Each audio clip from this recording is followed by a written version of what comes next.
Let's get right into it. Monday. Monday is mostly just the moon applying to a trine with Jupiter. That's the moon in Aquarius applying to a trine with Jupiter in Gemini. And what I had said about Jupiter and Gemini in my Jupiter and Gemini videos, it had something to do with the hype, blockchain hype specifically. And I've seen a lot of that.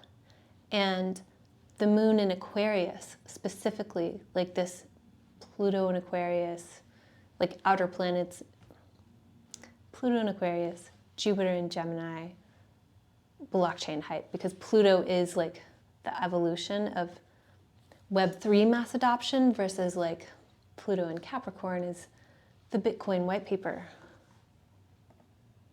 So Monday is mostly fun. It's fun in a way that's like, it's the management lets you, it's like casual Friday on Monday.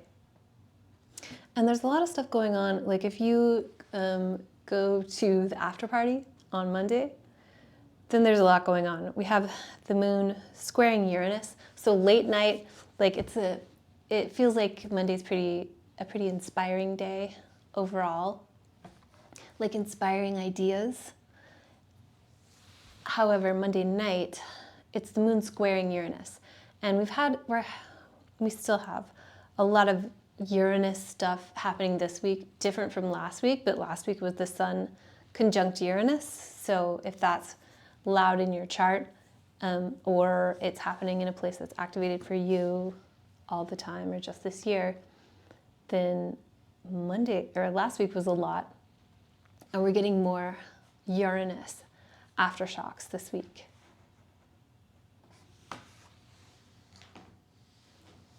I'm trying to not hold my mic, but I don't know if I like this setup. It's like pulling on my sweater, and I think my hair is like brushing up against it.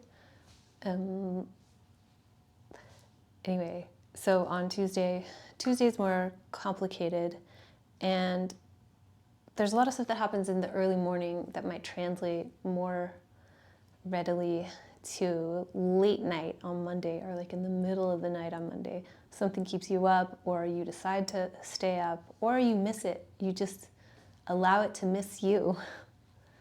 So the thing that happens in the middle of the night between Monday and Tuesday is the sun makes a sextile with Saturn. The sun in Taurus, and Saturn's still in Pisces, not for long.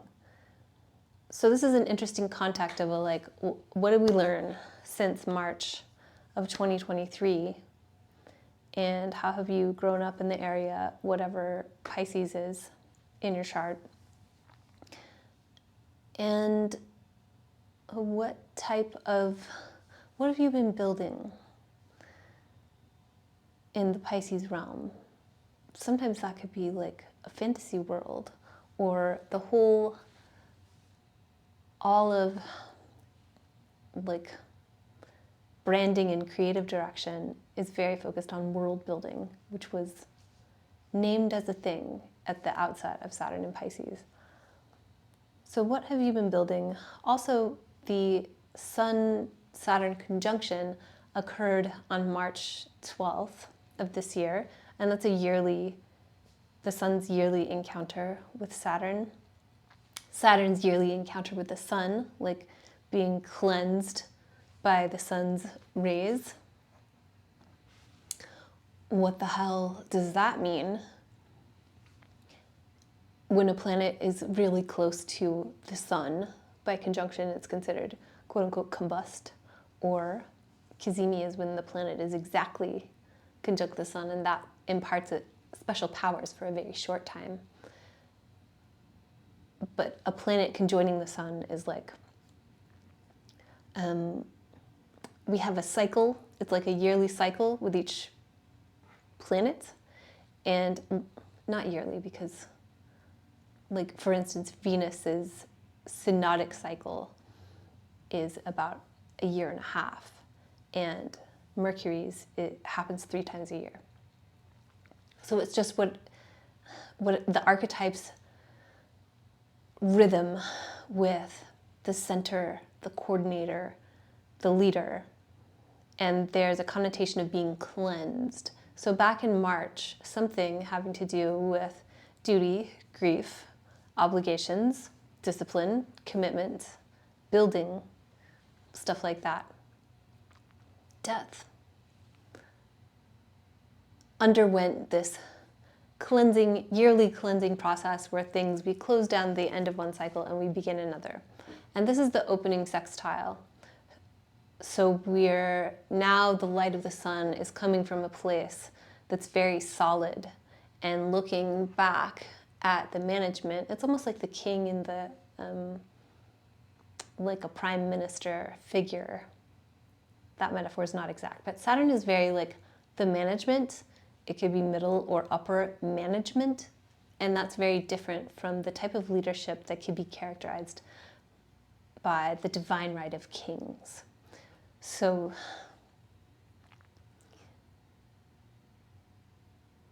Saturn's works, things that take a long time, things that are slow to be built, things that are heavy, grief. It's Saturn in a water sign, so it'll be marked by emotional weight, which is why like the creativity and world building can be very successful with Saturn in Pisces.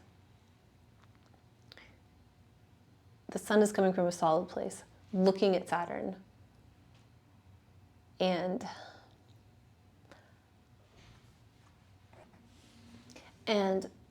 asking for guidance. Saturn has the opportunity to do some steering here. So whatever's going on in the Taurus part of your life, send it, like, look back to the management. Allow yourself to be guided, or depending on who you are in this scenario, take the reins and make some decisions. So the arc between Monday and Tuesday is important because we get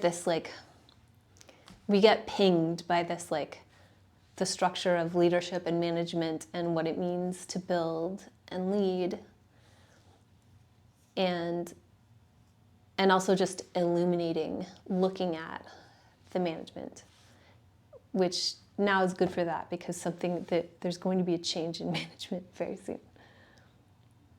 And then first thing in the morning on Tuesday, the moon moves into Pisces. So now the moon is with Saturn, activator of the zodiac. It's going to light up, maybe something happened internally in your sleep.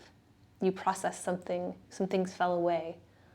You realized some shit in your sleep. It won't change your reality until the moon comes in and activates it a little later. But the moon moves into Pisces early Monday morning, and then the sun moves into Gemini. So things are going to speed up. And it's weird because things are going to speed up, but then things that you want to speed up later in the week are going to be marked by a long period of maybe things that should be speedy slowing down, things that should be slow being speedy. I'll get to that later. I'm sure you know what I'm referring to. But the sun moves into Gemini, so this is the season that's characterized by connection. The end of spring, we're at the last quarter of spring and we're moving into summer soon. So we're moving into a big shift, and this is the time, the 30 days, the few weeks, that's going to send us to the other side of the light starting to die instead of build. Die is maybe too macabre of a word.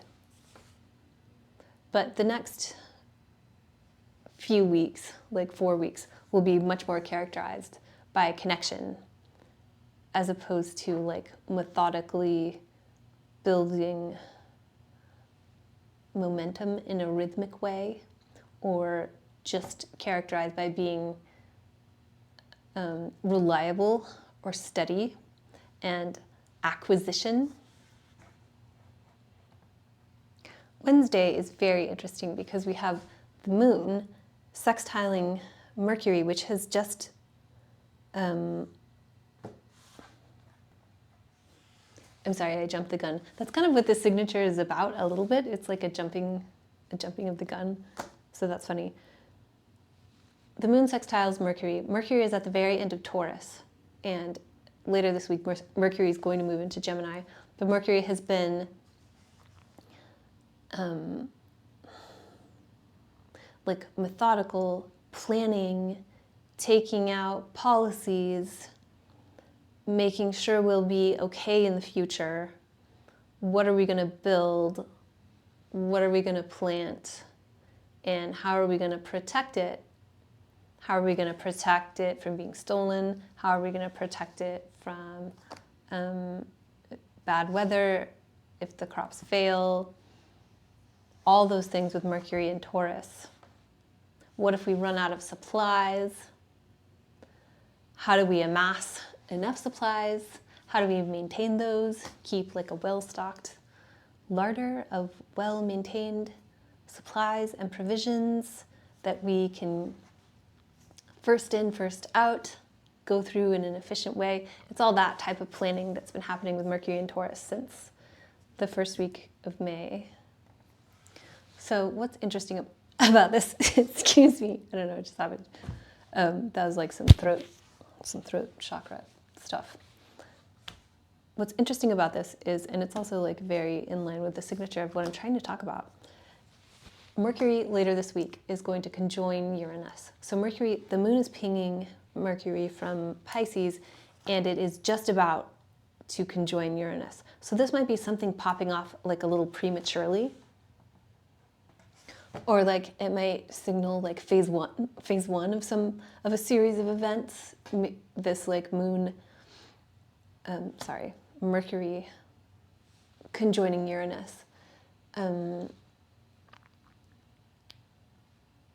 is like a series of events, maybe not just one thing, and always characterized by the element of surprise.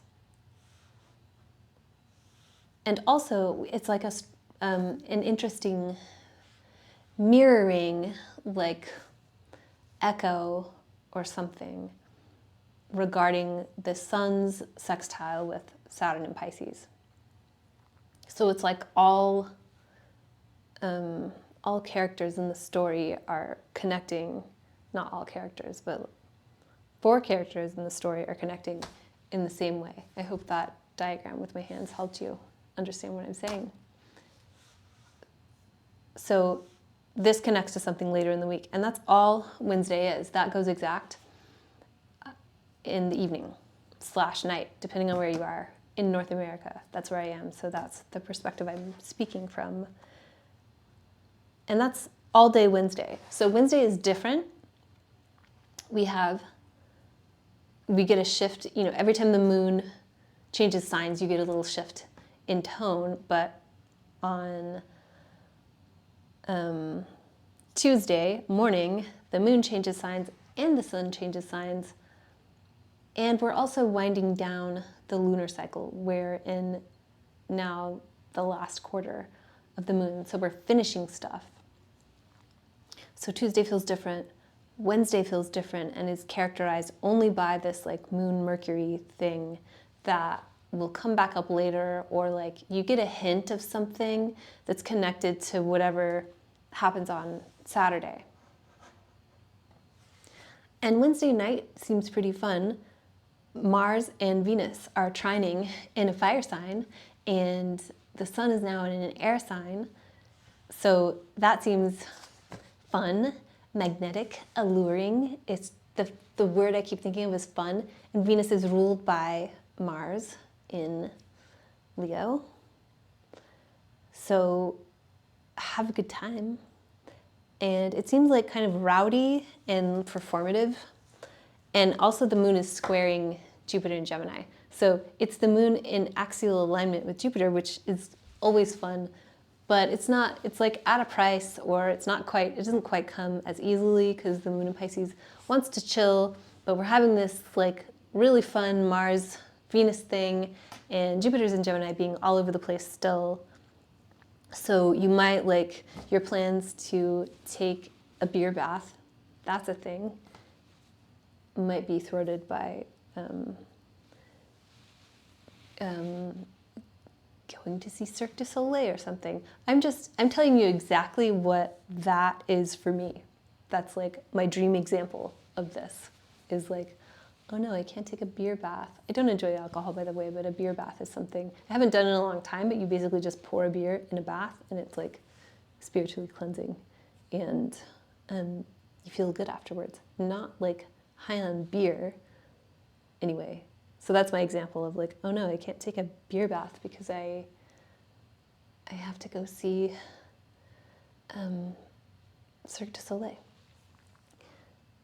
I have to go see imaginative acrobats.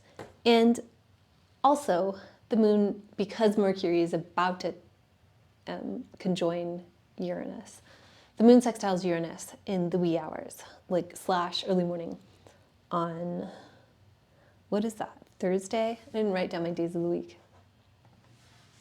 Okay, so all of this, like Mars trine Venus and Moon square Jupiter and Moon sextile Uranus, all of these things happen. Sun sextile Neptune, I'll get to that in a minute.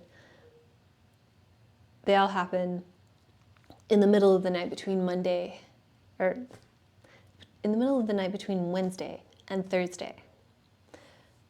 So that makes, this is more like probably going to translate to Wednesday and like Wednesday night.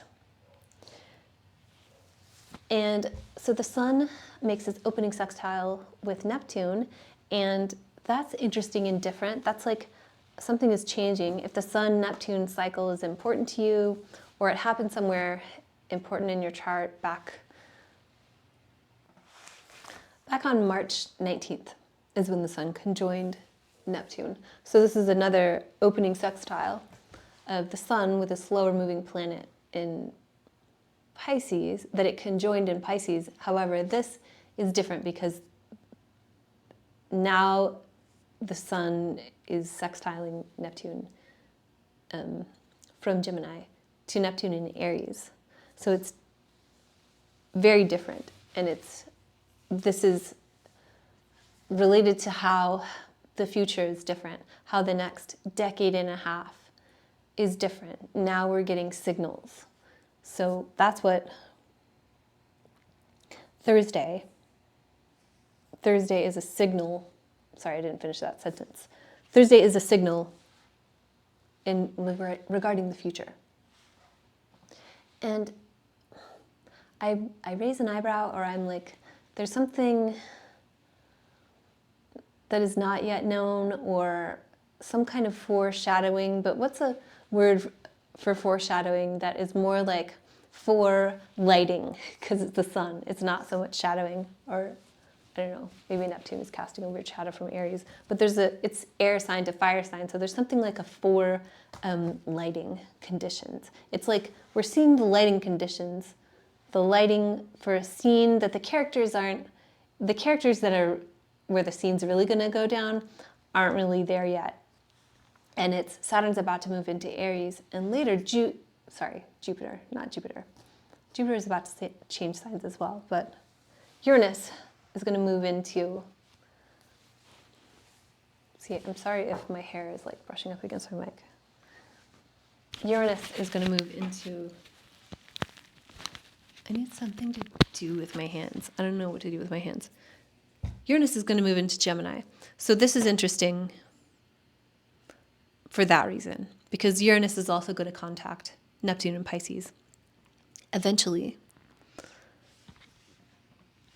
So that's a really long walk for stuff that happens in the middle of the night between Wednesday and Thursday. So it's mostly going to be a Wednesday thing as far as like immediate stuff that the moon activates, like the Jupiter thing and the Uranus thing. And first thing in the morning, it might be like rude awakening, or please do wake up early. It's not one of those days I like to talk about where it's easy to wake up early. It probably won't be, but do it anyway. Saying this for myself. The moon conjoins Saturn first thing in the morning. If you're on the West Coast, if you're on the East Coast, then it might be like the Sun-Neptune stuff or the Moon-Uranus stuff that like maybe you are jolted out of bed. But the moon conjoins Saturn, and then it's just basically the moon high five Saturn, and then immediately moves into Aries, where things are much more vigorous.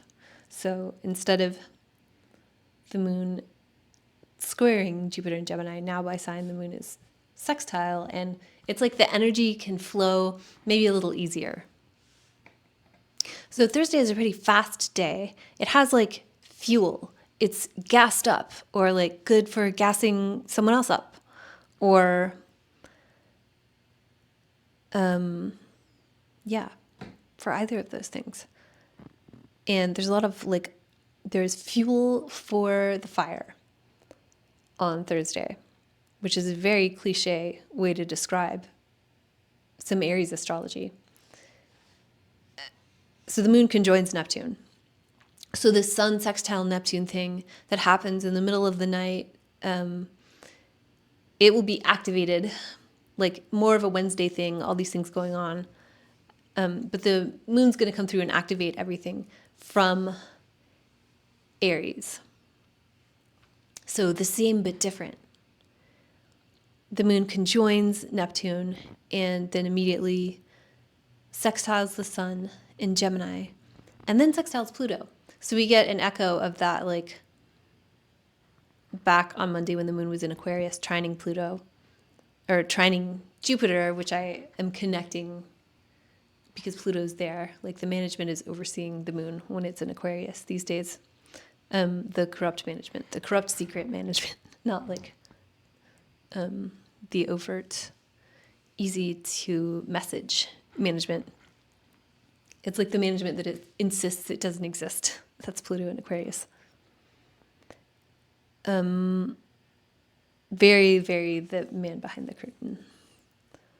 But not really. I guess that's more Pluto in Capricorn.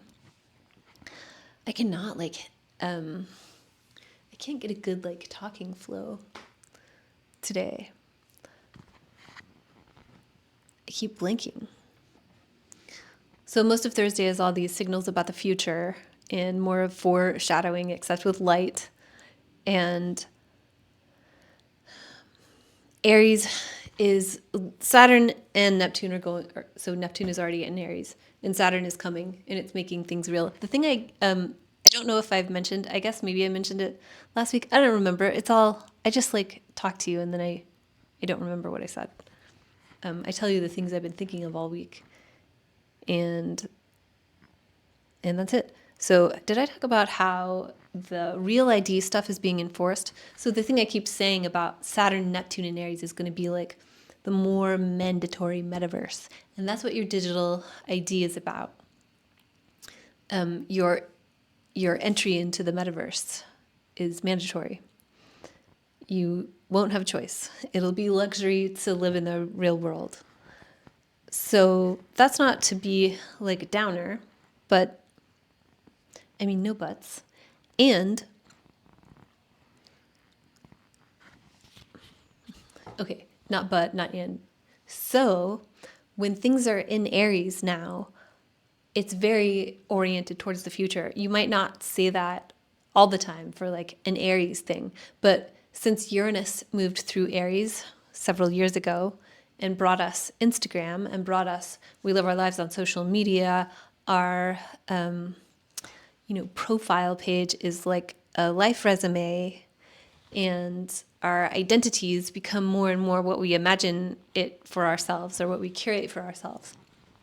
In a social media profile, that was Uranus in Aries. Now, Saturn, Neptune in Aries is like, here is this whole world. It is the world. If Saturn is like the world card, if we're doing like a British style tarot reading, the metaverse, it is your world. Like when Saturn is done, actually makes the conjunction and then moves through Aries, I think we'll look back and see that like that was all the world building we did in Pisces was immediately like something was like flipped on, like a breaker or something. Anyway, still talking about Thursday. And how stuff moving through Aries right now is the future. It's connected to Pluto, especially in early Aries, it's connected to Pluto and Aquarius, wanting to put everything on blockchain, wanting to have Web3 mass adoption through utilities, and Aries is here to like get everybody's identity wallet situate. The wallet will come with Uranus and Gemini, I think, with more of like the prevalence and familiarity with the idea that your identity is a wallet, because it already is in many ways. Thursday night, moving into Friday, is the moon trining Mars and conjoining Venus. So Thursday night also seems fun, and it seems like more of that.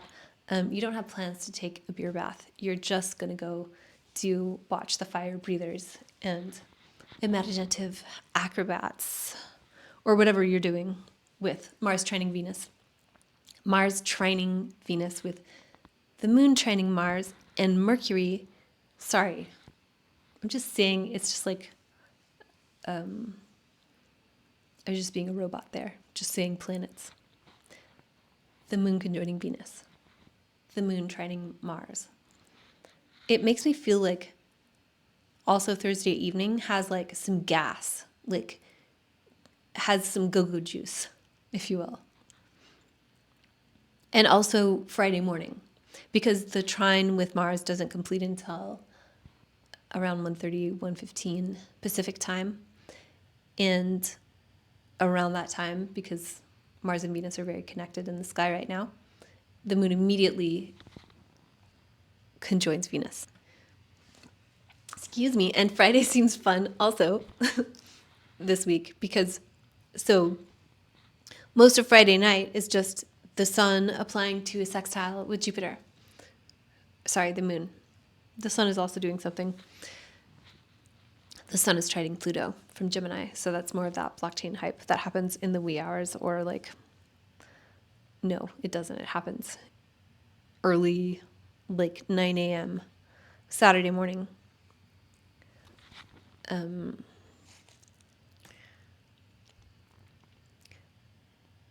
So Saturday, there's a lot going on. And Friday night is fun because the moon in Aries is applying to Jupiter. So it's like aggressively, vigorously uplifting. So take advantage of it. And it might not be like uplifting automatically, but if you're looking for an uplifting time Friday nights, it can be found. I'm confident. Saturday is so much. So we have the sun trining Pluto. So that's like that, the sun in Gemini and Pluto in Aquarius. It makes me think of like the blockchain hype, all of the like digital infrastructure. There we go. That's a good term. That's all. I'll just leave it at that. Something around digital infrastructure. There'll be something in your life with like what's going on in the Aquarius sector, what part of your life is that, and what part of your life is the Gemini sector. What is that connection between, if you do the math yourself, between, because I can't do all 12 right now, between like the corrupt, insist it doesn't exist, collective management in Aquarius, or like the empowered through your empowerment through excruciating ordeal that already happened, your empowerment through your trauma in the Aquarius part of your life, like the invincibility that no one can even see or don't even understand exists because it's like so thoroughly rooted in experience that can't be taken away from you in a very like beneficial and constructive relationship with the sun, your sense of like leadership, almost like, this might sound controversial, but if the sun is like, it's like your North Star, kind of. The North Star within, the North Star at the center of your being, your heart space. Something about all that Pluto stuff I just described, whatever the Aquarius part of your life is, can make use of your heart space or can make use of the leadership. So that's what Saturday starts off with. And that'll also translate to the second half of Friday, if not all week. And then the moon moves into Taurus. So we get with the sun and moon this week, like a switch. No, it doesn't work that way because nobody's moving backwards, right? But we do get like this sort of back and forth between Taurus stuff and Gemini stuff and transiting between. So the moon activator of the zodiac is going to come through and activate all the stuff that happened earlier in the week, such as the moon sextiling, or the sun sextiling Saturn in Pisces, the sun in Taurus, and the moon touching Mercury, about to conjoin Uranus, which is also happening on Saturday. So the moon moves into Taurus, and most of the day on Saturday, it's characterized by the moon is activating the Taurus sector of things. And so the moon moves into Taurus, and then all day is about this like Mercury conjoining Uranus stuff. And you got some I'll call this foreshadowing because it's like water and earth signs. You got some foreshadowing on Wednesday when the moon touched Mercury. But there's like a lot of shifts happening Saturday and Sunday. There's a jolt of whatever earth steadiness, epiphany, or something manifests really suddenly, something goes away really suddenly, something happens, the tables turn really suddenly, especially if Mercury is important for you this year, or if your Time Lord is transiting Mercury, or meaning there's so many different ways I don't have to describe them, but if it's important for you, if something happens for you, you'll be able to see in your chart that it was important. But if you can look at your chart now and you're familiar with astrology, then you might be able to predict that something is going to happen. And I don't know which character you are, if you're Uranus or Mercury. It'll pertain to Taurus, and then what are the Mercury parts of your life? What does Gemini and Virgo coincide with in regards to the houses? That'll give you some clues. And then, at night, so this means when you wake up on Sunday morning. This happens at night on Saturday, but I'm going to move it over to Sunday because it'll basically be when you wake up on Sunday. But Saturday night also will be okay, the world is different now. Maybe you can make some preparations. Maybe you can, saying this for myself, maybe on Saturday night you can honor Saturn moving into Aries, where it has not been since the late 90s, by doing some sort of preparation before you go to bed, if you're on the West Coast in North America. And if you're on the East Coast in North America and you go to bed late, then maybe not, but you can still do that even when Saturn is not in Aries yet on Saturday night. Make some sort of preparation, or how can you prepare for something? For things to be more, for you to be presented with empowering challenges over the next 3 years in the Aries part of your life. What little tiny preparation can you make on Sunday night before you go to bed to honor that? Saturn likes it when you prepare in advance. So I'll make a Saturn in Aries video. I haven't decided yet whether, because I still need to make a Neptune in Aries video. I might make these videos when they move into the signs officially. But as I say that, I feel like I shouldn't do that. I just have, I have so many videos to make. I'm making videos because I like making videos. If I could do nothing but make videos, that would be great. So not a complaint. Anyway, Saturn moves into Aries Saturday night. So when you wake up on Sunday, Saturn will be in Aries for a while. Saturn moves back into Pisces sometime in the fall. I don't remember when right now. Saturn will move back into Pisces for a brief moment, and then we'll move into Aries fully. I think next year. This is that thing where I don't have every single answer prepared for you right now. I'm just talking about this week. So things, Saturn and Aries, heavy-handed, like leadership that's heavy-handed in a way that's unfair. Because if we think about how Saturn exalts in Libra, Libra is the scales, diplomacy, very fair.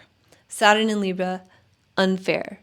This is like villain origin story stuff. Or like, yeah, it's Aries. I think that's good. Villain origin stuff. And so heavy-handed leadership, stuff that's not fair. And then also people not following the rules or respecting the leadership because the rules are dumb, or because like maybe a precedent was set by someone else and so nobody wants to follow even rules that are good. There will be like it will become tiresome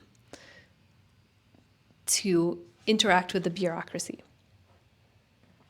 And maybe that's because, so we have Pluto in early Aquarius. That might be because all management is now just chatbots and we can't talk to a person. And there's the spirit of the law. So also Saturn in Aries, things that are supposed to take a long time might happen really fast, and you might have to take on a lot of responsibility really quickly. So just be ready for that, because that doesn't have to be a bad thing. It could be a good thing. It's just like fallen Saturn. You might not be appropriately resourced to take full advantage of your new responsibility, or of like the role that requires the responsibility. It might be like you're not like, there's some sort of like,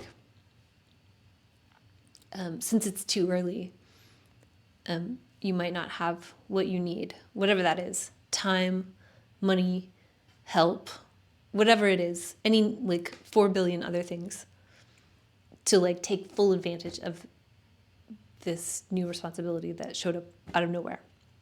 Because that's what Aries is. And the thing I was thinking about, going back to Friday, sorry, I just want to say this metaphor on Friday is like, I feel like it's like the moon in Aries trining.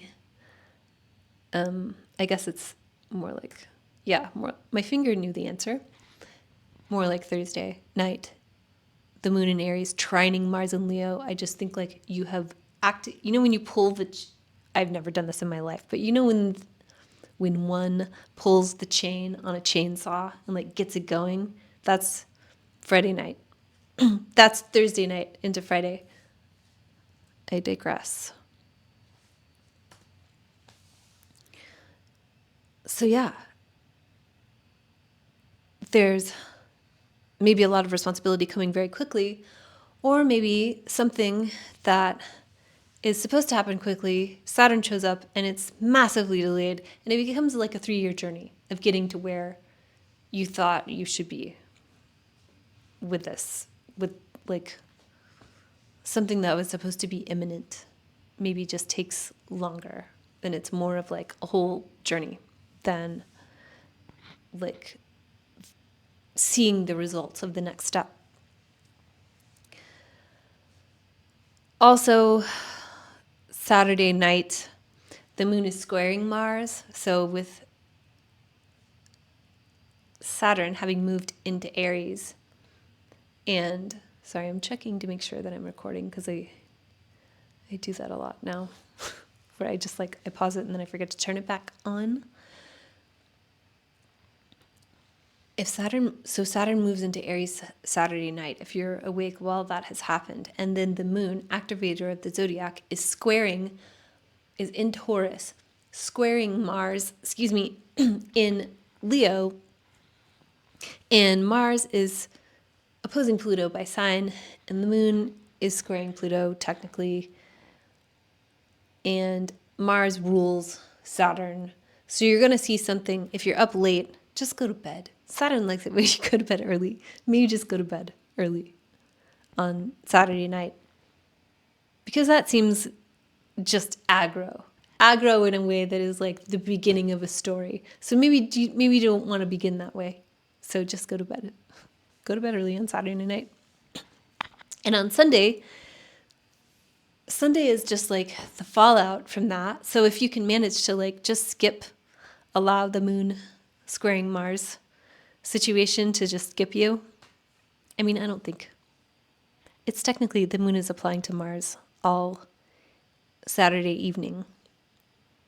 It's just when Saturn moves into Pisces, Saturn moves into Aries. So Sunday is mostly just dealing with whatever happened on Saturday. And the moon, activator of the zodiac, is fully processing that Mercury conjoin Uranus thing because the moon is about to conjoin Uranus. All of Sunday is marked by the moon conjoining Uranus early in the morning on Monday. So something surprising, and it's kind of complicated because Mercury conjoins Uranus and then immediately moves into Gemini. And then the moon comes through and activates it, but Mercury has moved on. So there's some sort of, the first word I thought of was like disconnect. But I don't know if that's the right word. It's not like a direct flow. It's like it immediately transfers, like teleports that Mercury-Uranus stuff to somewhere else when the moon activates it. And then the moon moves into Gemini too, first thing on Monday morning, but I'm getting ahead of myself. Never forget. Oh. Also Mercury sextiles Saturn. So Mercury conjoined Saturn back on February 25th, and both planets have been through a lot since then. And so this is the opening sextile of the Mercury-Saturn cycle. So we have 3 things this week that are like the opening sextile of the Saturn cycle. It's with the sun, the opening sextile of slower planets, because it's the sun with Saturn, Mercury with Saturn, and then the sun with Neptune. So we're like, this is like step 1, or like the story began back in February and March, and then all these crazy things happened. And now we're like, oh, we've finished a phase or something, or like there's a milestone if we're like speaking of this in a project management way. Never forget, your Wi-Fi is a camera that can see through walls.